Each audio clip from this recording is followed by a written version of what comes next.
Este programa es posible gracias al equipo conformado por Gitanjali Suárez, Inmaculada Sebastiano, Melanie Pieruzzi, Carlos Javier Virgües, Fernando Camacho y Giancarlos Caraballo, y a todo el equipo de operaciones radio y Mundo UR. También puedes seguir la transmisión en vivo en mundour.com. Y recuerda que nos puedes seguir en @mundourweb, @radioescuelaur y @rafaelarraiz en X y @rafael.arraiz en Instagram. Venezolanos ya está disponible en el canal de YouTube de Unión Radio Cultural.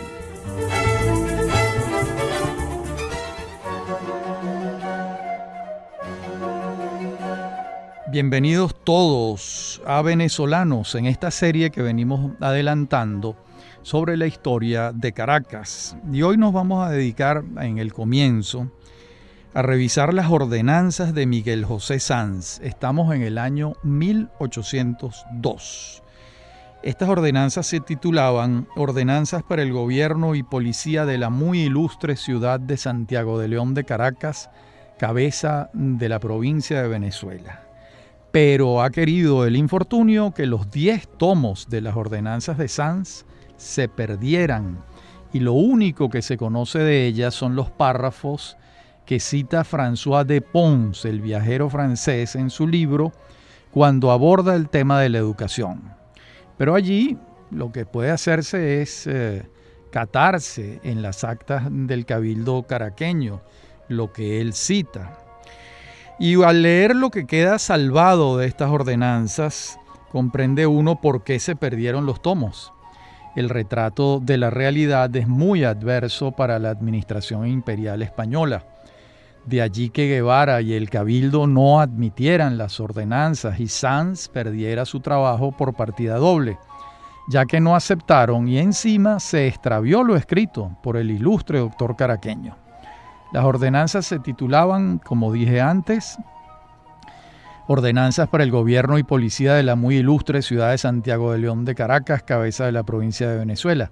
Vamos a referirles algunos párrafos citados por de Pons de lo que se salvó de estas ordenanzas. Dice Miguel José Sanz: en Caracas, el sistema de instrucción es generalmente malo. Aún no ha logrado el niño pronunciar bien las letras, garrapatear y leer sin comprender cuando ponen en sus manos la gramática de Nebrija, sin tomar en consideración que si no sabe hablar bien su propia lengua, leer, escribir y calcular, es ridículo que aprenda latín y se dedique a las ciencias que enseña la universidad, pues en la sociedad se hallará expuesto a muchos desagrados y errores, a pesar de que hermosos cordones y gruesas borlas le pregonen doctor. Como vemos, una crítica severa al sistema educativo colonial. Estas observaciones no cesan y sigue diciendo Sanz, citado por de Pons. Vemos conventos y cofradías que poseen inmensas dotaciones, vemos imágenes riquísimas, sacerdotes con prebendas de 10, 20, 30 y 40,000 pesos de capital. ¿Quién puede contemplar a sangre fría el que en esta provincia ninguna propiedad esté libre de censos eclesiásticos y religiosos, mientras no hay con qué pagar maestros que públicamente enseñen a los niños la religión que profesan y sus deberes de hombre y de vasallo?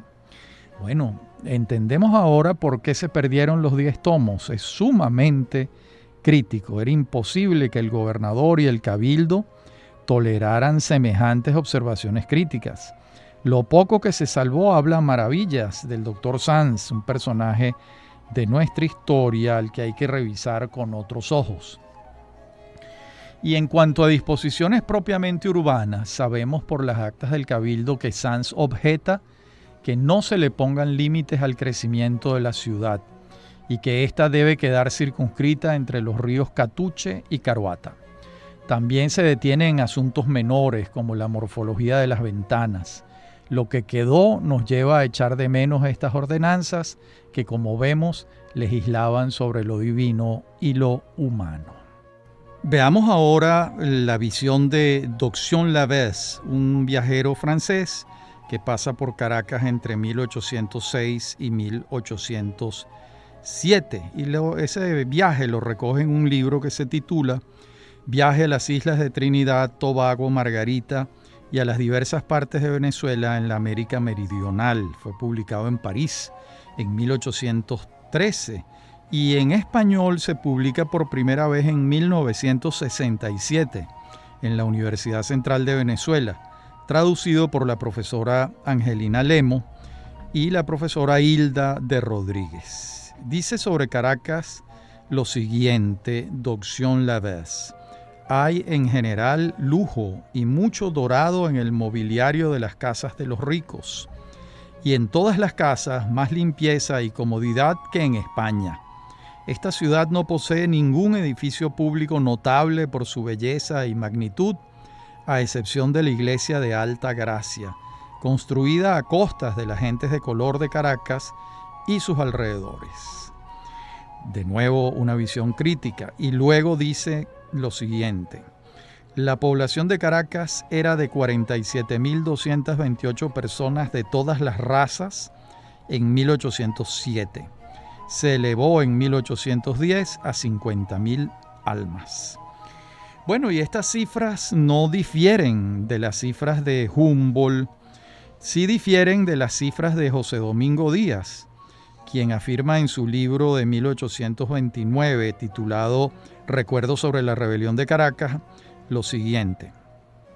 Yo fui encargado en 1805 por aquel gobierno e intendencia de formar la estadística de la provincia, y a mi disposición estuvieron para ello todos los archivos de un siglo.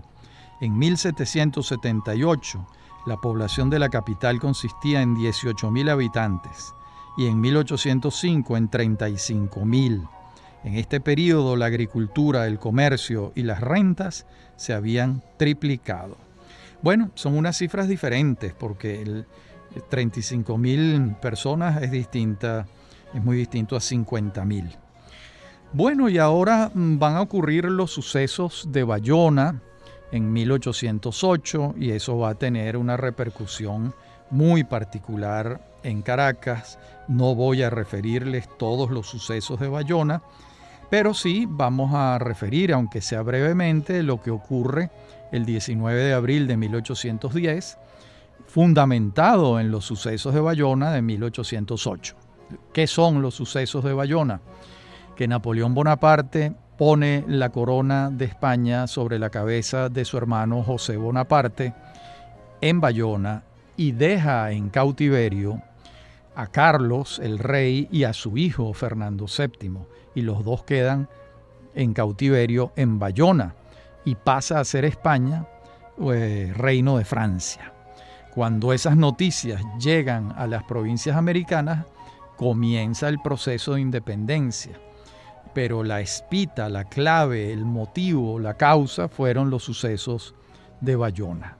El 19 de abril de 1810, en Caracas, el cabildo caraqueño rechaza al rey francés y se declara la Junta Conservadora de los Derechos de Fernando VII y se forma un gobierno. Es la primera vez que los venezolanos forman un gobierno propio para actuar en nombre de Fernando VII, que está preso.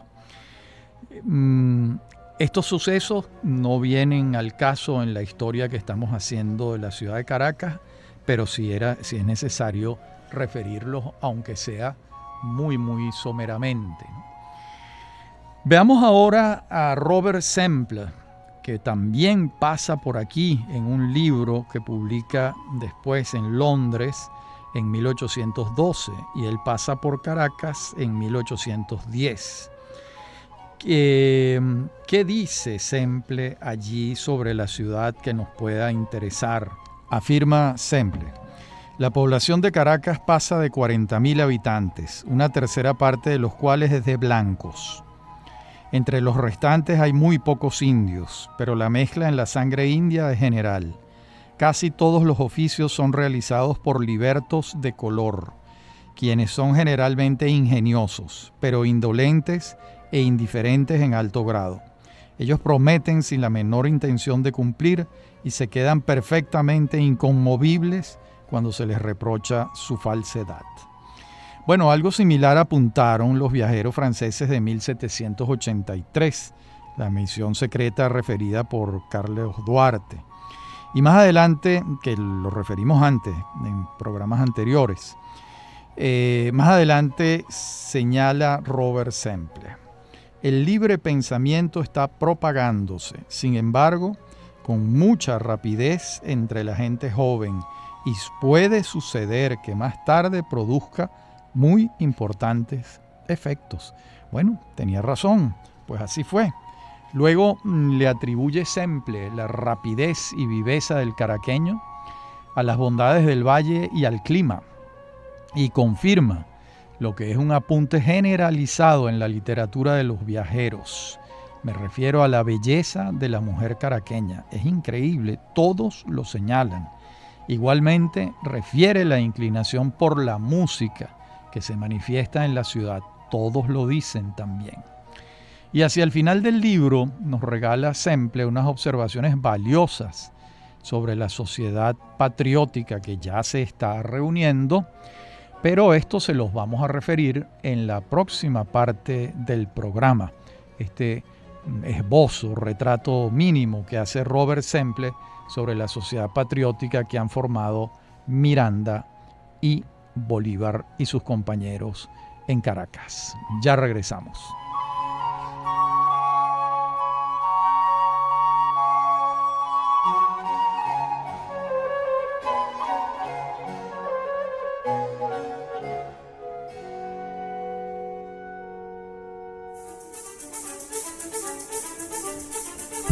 En breve continúa Venezolanos.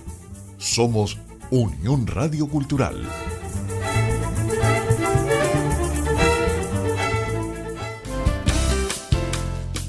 Estás escuchando Unión Radio Cultural. Este y otros programas de Venezolanos los puedes oír en formato podcast a través de Anchor.fm. Para alguna sugerencia sobre este espacio, pueden escribirnos al correo rafaelarraiz@hotmail.com. Somos Unión Radio Cultural.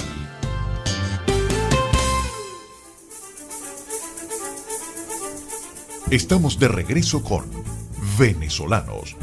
Somos Unión Radio Cultural.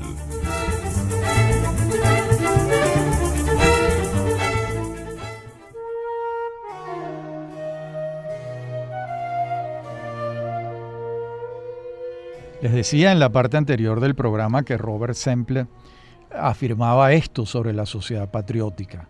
Un número considerable de franceses forma parte de esta sociedad, en la cual desempeñan papel importante. En efecto, esta sociedad tiene marcadísimas tendencias de origen francés y una estrecha afinidad con el memorable Club de los Jacobinos, tanto por la violencia y extravagancia de los discursos que frecuentemente se pronuncian en sus sesiones, como por su influencia sobre los acuerdos que adopta el gobierno.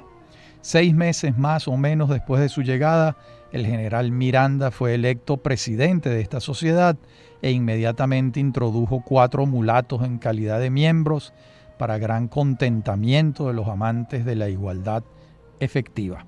Aquí hay un error de Semple porque realmente Miranda es el que crea la sociedad patriótica y no Miranda se incorpora después de creada.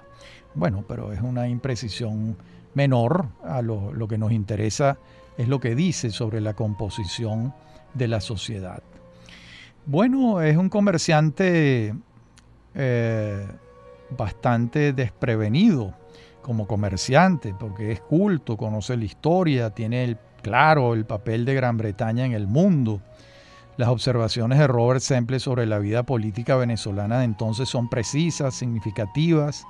Advierte el peligro del fanatismo antieuropeo de los patriotas americanos y da ejemplos de ello, así como llama a su país a tener un papel más activo en América del Sur, más allá del comercio. Y este mismo año de la visita de Semple, en 1810, es el plano de Caracas que traza, que dibuja Enrique Mendoza Solar. Y ahí se advierte claramente en el plano que el límite sur de la ciudad es el río Guaire. Estamos en 1810.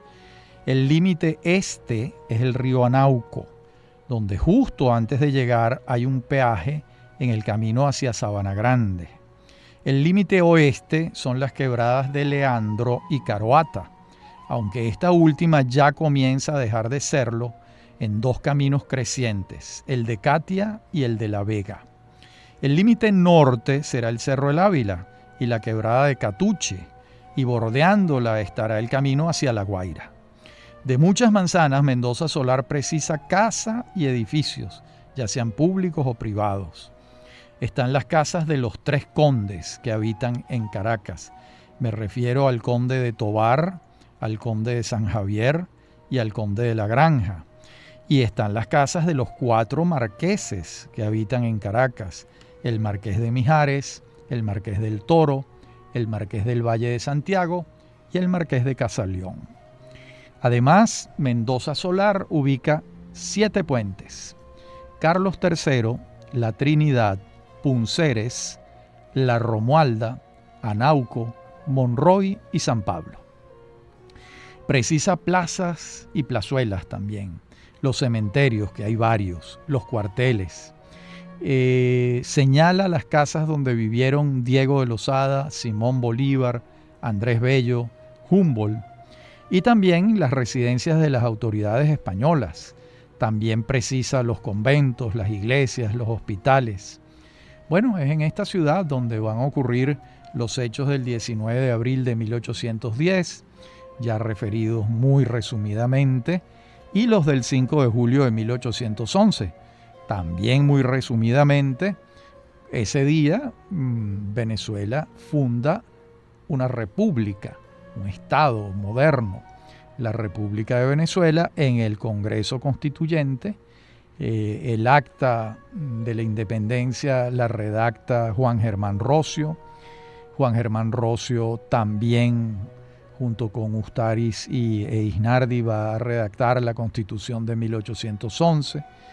Y los integrantes de aquel Congreso les cabe el honor de haber sido los fundadores de la República de Venezuela, entre ellos Miranda. Bolívar no era diputado en ese Congreso. De modo que esto va a ocurrir el 5 de julio de 1811.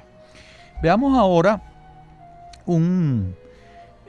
hagamos un repaso, ¿verdad?, del siglo XVIII, de 1701 a 1810. Hagamos un repaso para que no se nos escape el panorama de lo que venimos relatando. Fíjense, el censo de 1696 arrojaba la cifra de 6.000 habitantes. El de 1796, es decir, 100 años después, alcanza la cifra de 35.000 personas. Y el de Humboldt de 1812 alcanzó a 40.000 personas en la ciudad de Caracas. De modo que no cabe la menor duda del crecimiento poblacional durante el siglo XVIII. No así en el siglo XVI, que fue muy pequeño, y también fue muy pequeño en el siglo XVII. Tampoco cabe duda de que las reformas borbónicas incidieron notablemente en la institucionalización de las provincias americanas. Y así fue como se procedió en 1777 a darle unidad política administrativa a estas provincias alrededor de la Capitanía General de Venezuela, institución que junto al consulado, a la Real Audiencia y a la Intendencia le dio un estatuto a la región de mayor consideración que el que tenía antes. La vocación agrícola de estas provincias fue acentuándose durante este siglo que venimos recapitulando. Allí vamos a ver cómo el ganado y los cueros van a dejar de tener gran importancia, pero comienzan a tener notable importancia la producción agrícola. La minería significó muy poco. Michael McKinley, en su formidable estudio Caracas antes de la independencia, publicado por Monteávil Editores en 1992, dice lo siguiente refiriéndose a la compañía guipuzcoana y Caracas. Dice McKinley: en el proceso del ejercicio de su poder, la compañía redefinió la relación de Caracas con el imperio. Ya en 1750, España había sobrepasado a México como mercado de exportación para Venezuela. Y para el periodo que estudiamos, el cacao ocupaba el primer lugar como valor de las importaciones no mineras de España en sus colonias. Caracas mantenía una posición de virtual monopolio como proveedor de cacao. El surgimiento económico de la colonia coincidió muy bien con su nueva importancia política, marcada por la creación de la Intendencia y Capitanía General de Venezuela en 1777, de modo que Caracas estaba lista para entrar en su edad dorada de expansión económica y madurez política dentro de los límites del imperio. Esto dice Michael McKinley en este libro publicado, corrijo, en 1993, no 1992. Bueno, de modo que la Capitanía General de Venezuela era la principal exportadora de frutos agrícolas a España, solo superada en términos netos por los virreinatos de Nueva España y Perú, que no exportaban de manera fundamental productos agrícolas, sino minerales. De modo que está muy lejos Venezuela de ser una Capitanía General pobre. Todo lo contrario, era la tercera provincia más rica de América y no exportaba minerales. O sea que era una riqueza agrícola mucho más extendida. Bueno, en este siglo también que venimos relacionando, vimos cómo el Seminario de Santa Rosa pasó a ser la Real y Pontificia Universidad de Caracas en 1725. Vimos cómo la educación sube un escalón en su ascenso con la creación de un recinto universitario. De modo que esta urbe entre 1701 y 1810 tiene un crecimiento interesante y bueno, además conserva, por supuesto, el trazado original de Diego de Henares, hecho por instrucciones de Diego de Lozada, y las líneas fundacionales elementales allí estaban. Bien, en la próxima parte del programa vamos a entrar en una nueva etapa y es lo que podemos llamar la urbe republicana. Este periodo, bueno, se sostiene hasta nuestros días, comienza en 1811 y hasta el año 2024 continuamos siendo una república con todas las vicisitudes que hemos tenido. Esa ciudad que en 1811 tenía 40.000 habitantes, hoy en día, sin incluir los Altos Mirandinos, los Valles del Tuy y Guarenas Guatire, Caracas está cerca de 3 millones de habitantes. Si los incluimos, la cifra es bastante mayor. Bueno, entonces este siglo XIX que vamos a empezar a visitar, lo referiremos en la próxima parte del programa.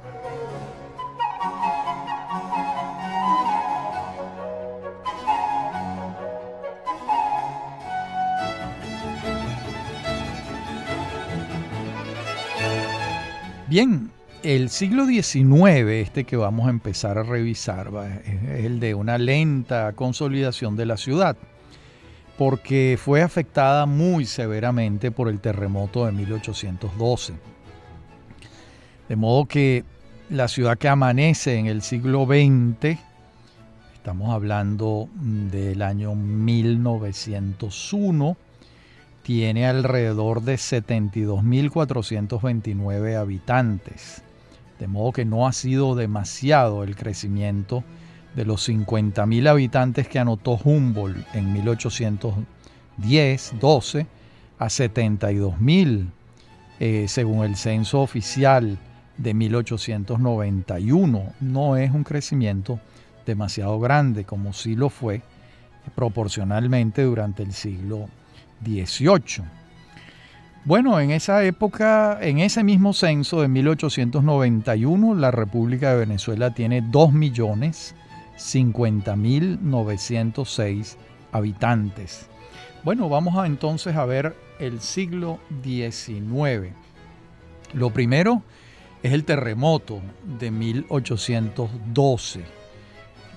Hay que aclarar que ese día tuvieron lugar 3 sismos casi simultáneos en el eje Caracas-La Guaira, otro en el eje Barquisimeto-San Felipe y otro en Mérida, siendo este fenómeno el más devastador que se ha presentado en la historia sísmica nacional, de acuerdo con todas las fuentes autorizadas.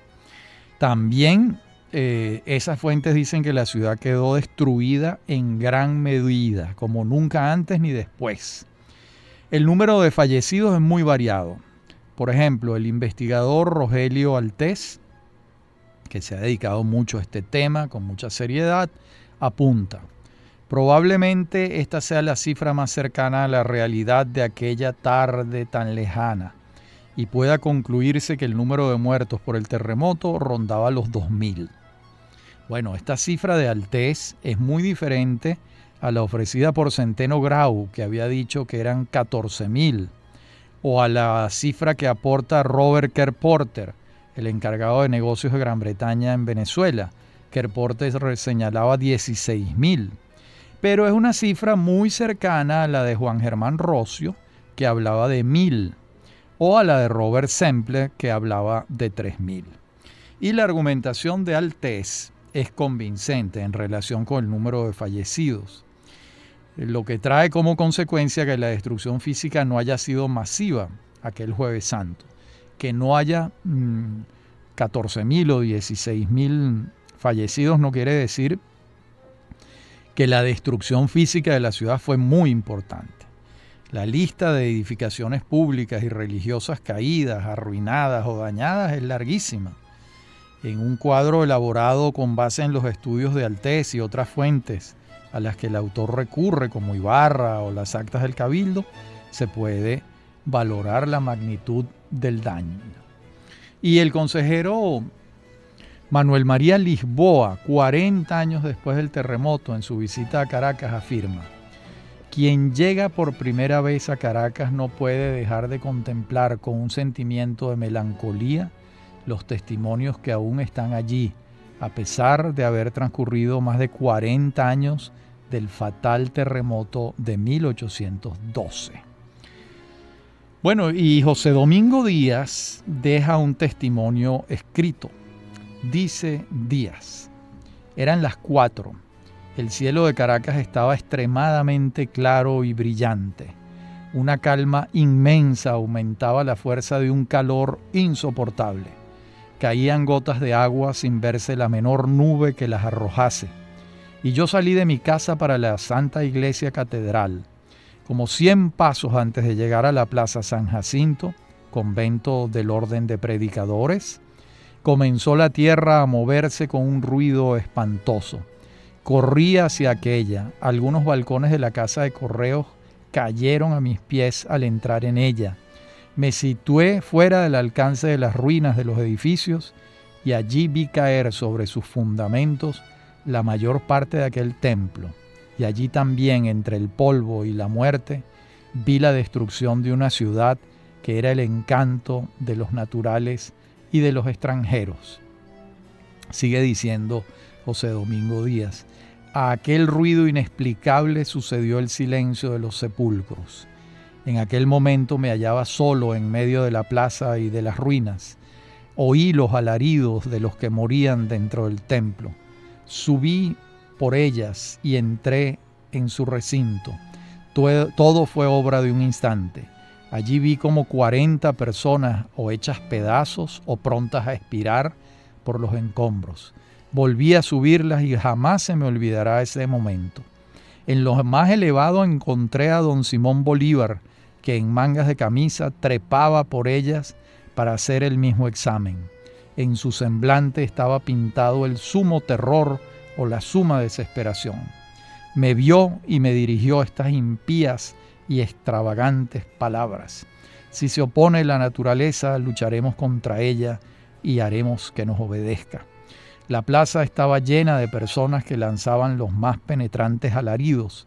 Volví a mi casa, tomé a mi familia y la conduje a aquel sitio. Fin de la cita de José Domingo Díaz. Dos párrafos verdaderamente dramáticos, electrizantes, bien escritos.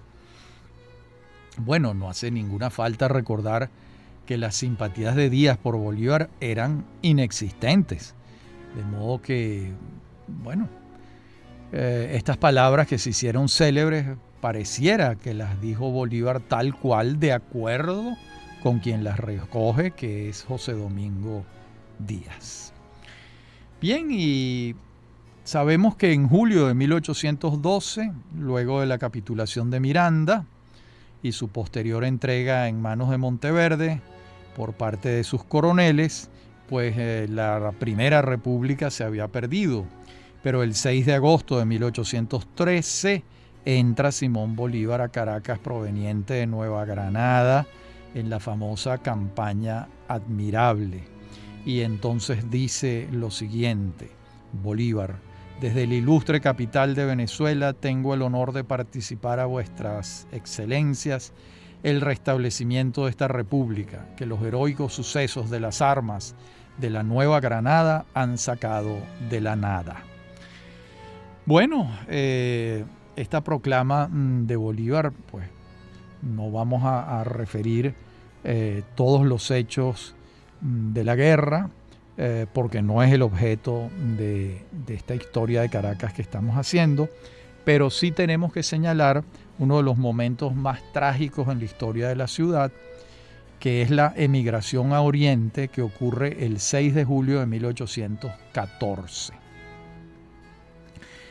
Bueno, aquí lo que está ocurriendo es que Boves viene avanzando desde Calabozo hacia Villa de Cura, San Juan de los Morros, Campo Elías, y va a entrar a Caracas, y ya ha entrado en Valencia, y la población de Caracas, con Santiago Mariño y Simón Bolívar a la cabeza, deciden abandonar la ciudad para no seguir la suerte que siguieron los valencianos, que muchos de ellos murieron por las arremetidas de José Tomás Boves. Juan Uslar Pietri, en su estudio Historia de la Rebelión Popular de 1814, nos refiere lo siguiente: cuando aquella harapienta masa desemboca en la costa, lejos de sentir el bienestar de la orilla del mar y de la arena caliente que iban pisando, vieron sus males recrudecidos. Varios barcos españoles les tiraban andanadas de cañonazos para diezmarles y detenerles en su huida. Muchos de los habitantes más distinguidos de Caracas quedaron tendidos para siempre en aquellas solitarias costas bajo los bosques de palmas y cocoteros. Bueno, la emigración a Oriente es una verdadera tragedia. Las cifras también varían mucho. Algunos afirman que murieron entre 5.000 y 10.000 personas. Otros afirman que salieron de Caracas 20.000 personas. 20.000 personas en esta época, pues estamos hablando de casi la mitad de la ciudad. De modo que fue una verdadera tragedia. Si me apuran, diría que es la tragedia más grande que ha padecido la ciudad desde que fue fundada por Diego de Lozada en 1567. En la próxima y última parte del programa vamos a ver la llegada de Pablo Morillo a Caracas. Ya regresamos.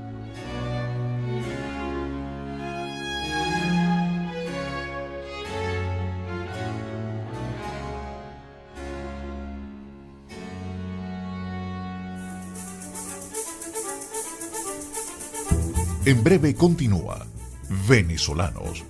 Somos Unión Radio Cultural.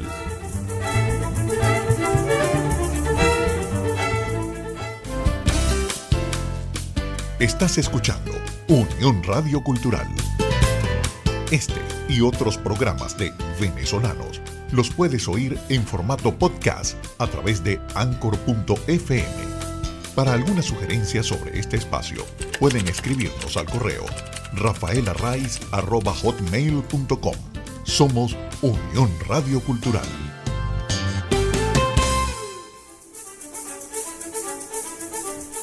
Estamos de regreso con Venezolanos. Somos Unión Radio Cultural.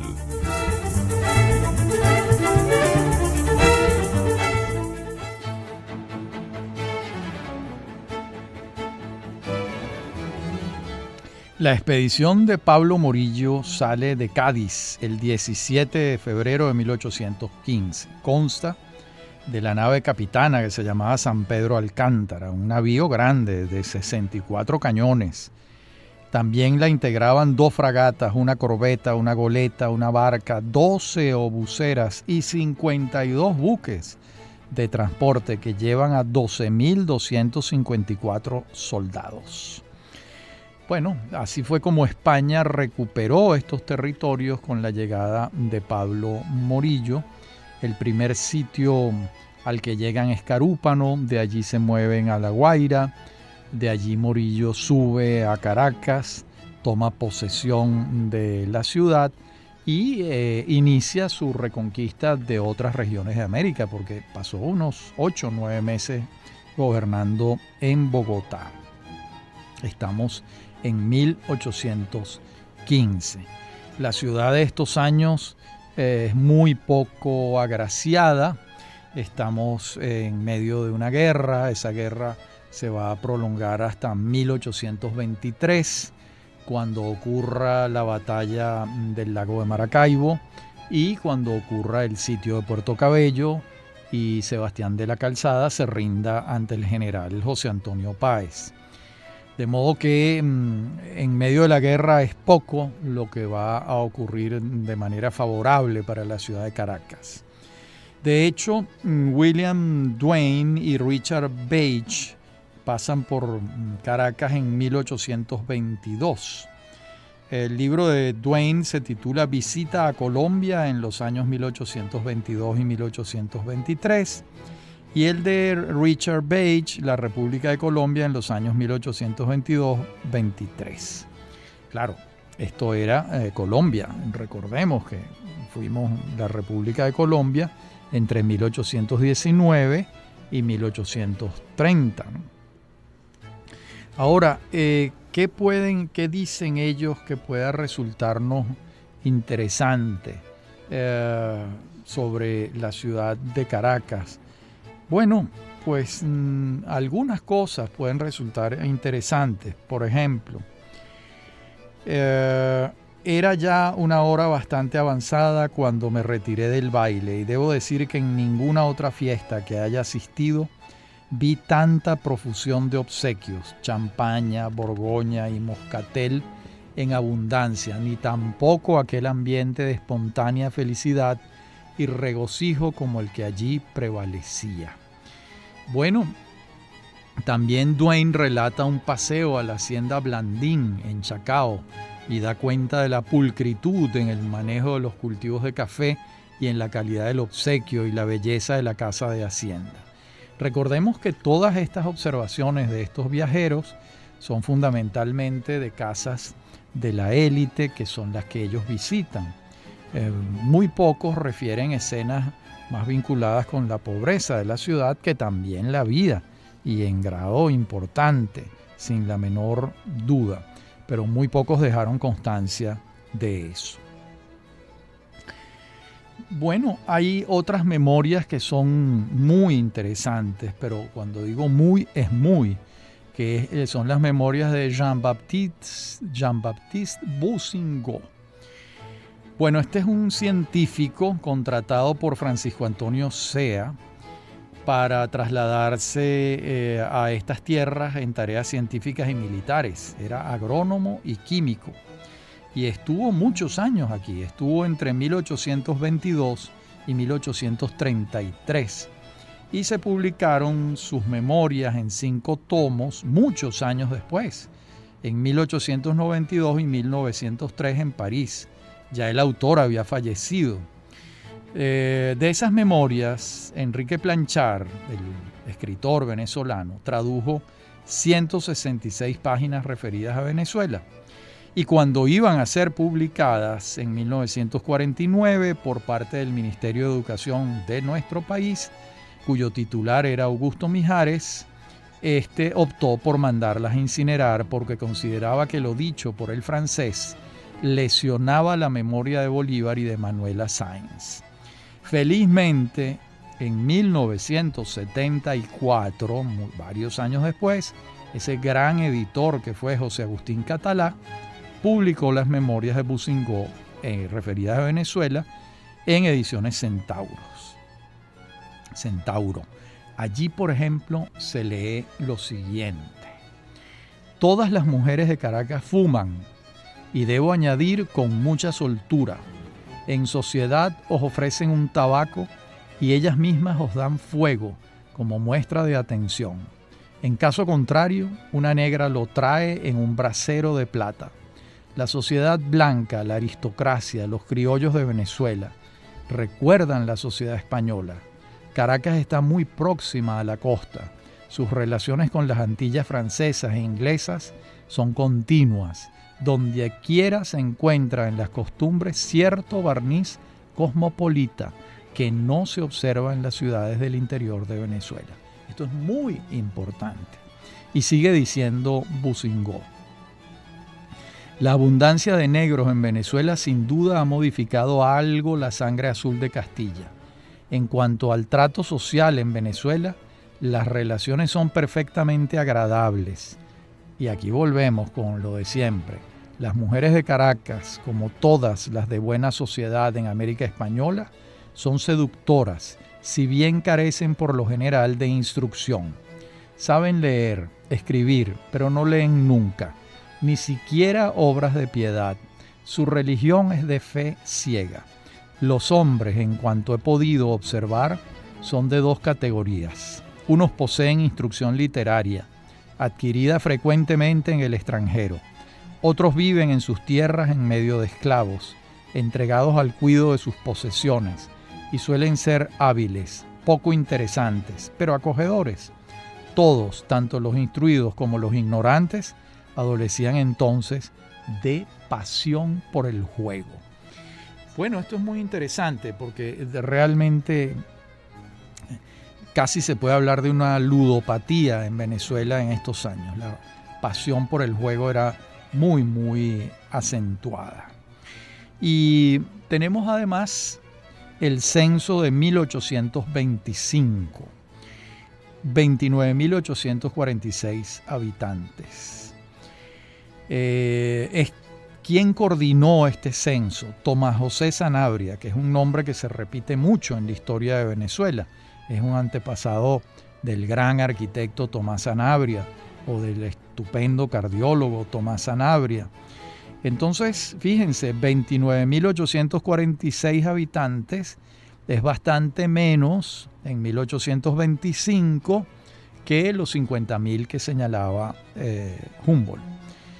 ¿Por qué se ha reducido la población? La emigración a Oriente, 20.000 personas, el terremoto, etcétera, etcétera.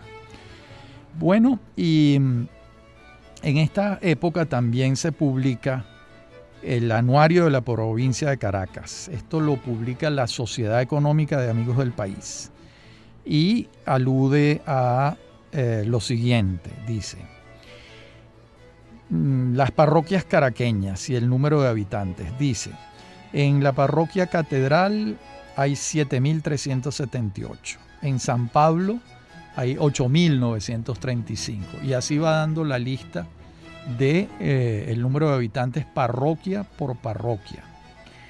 Y también señala las parroquias vecinas, que no son propiamente la ciudad de Caracas. Dice, en el Valle, 2.078 personas. En Chacao, 2.063. En La Vega, 1.303. En Antímano, 1.581. En Macarao, 2.030. En San Pedro, 1.650. En Los Teques, 2.678. En San Antonio, 1.152. En San Diego, 1.497. En Paracotos, 4.994. De modo que este es un trabajo muy importante de la Sociedad Económica de Amigos del País, porque para el desarrollo son fundamentales las estadísticas. Sin cifras, ¿cómo se puede planificar el desarrollo? Es imposible. Por cierto, la Sociedad Económica de Amigos del País la fundó ese gran venezolano que fue el doctor José María Vargas, con el respaldo absoluto del presidente de la República entonces, que era José Antonio Páez. Se funda en 1829. Páez en ese instante no era el presidente de la República, pero era el hombre fuerte de Venezuela, porque había sido designado jefe civil y militar por Simón Bolívar cuando vino por última vez a Caracas en 1827. Bien, entonces en nuestro próximo programa nos vamos a detener con placer y con placer en el diario de Robert Kerr Porter. Ese diario fue escrito entre 1825 y 1842 y Kerr Porter tiene observaciones sobre Caracas geniales, inteligentísimas. Vamos a dedicarle buena parte del programa a revisar lo que Kerr Porter dice sobre nuestra ciudad de Caracas. Hasta aquí el programa de hoy. Como siempre, un placer muy grande hablar para ustedes y sobre todo en esta historia de Caracas que venimos haciendo desde hace ya varias semanas. Hasta nuestro próximo encuentro.